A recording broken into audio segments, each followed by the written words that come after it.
গোলু কুমির একটা ছোট্ট শেফের টুপি আর অ্যাপ্রন পরে বলতে লাগলো, আজ আমি বিশ্ববিখ্যাত শেফ হব। সে নিজে জলে নিজের প্রতিবিম্ব দেখে গর্বের সাথে ঘোষণা করল। গোলু তার বিশাল নখ দিয়ে কায়দা করে হুইস্ক ধরার চেষ্টা করল। ধড়াম করে বাটিটা রান্নাঘরের উপরে উড়ে গেল, আর বাটার ছিটকে ছাদে লেগে গেল। কোনো সমস্যা নেই। গোলু তার ৮০টা দাঁত বের করে হাসতে লাগলো। সে সাবধানে একটা ডিম ভাঙার চেষ্টা করতে গিয়ে পুরো ১ ডজন ডিম তার হাতে ফেটে গেল।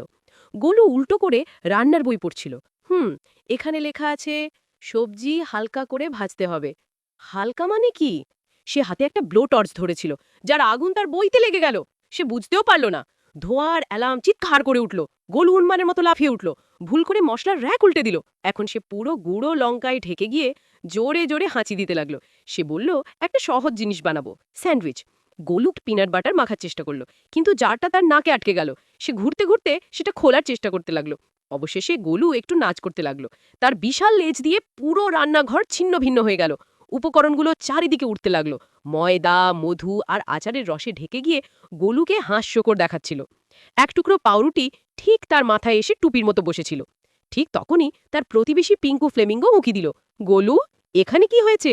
গোলু তার পাউরুটির টুপির ঠিকঠাক ব্যালেন্স করে গর্বের সাথে বলল, আমি রান্না শিখছে। পিঙ্কু সেই ভয়ঙ্কর রান্নাঘরে দৃশ্য দেখল। তারপর গোলুর মুখের দিকে তাকালো। আমার মনে হয় তুমি নিশ্চিতভাবে রান্নায় পারদর্শী হয়ে গেছো। গোলু গর্বে উদ্ভাসিত হয়ে গেল। পুরোপুরি ব্যঙ্গটা সে আর বুঝতে পারল না।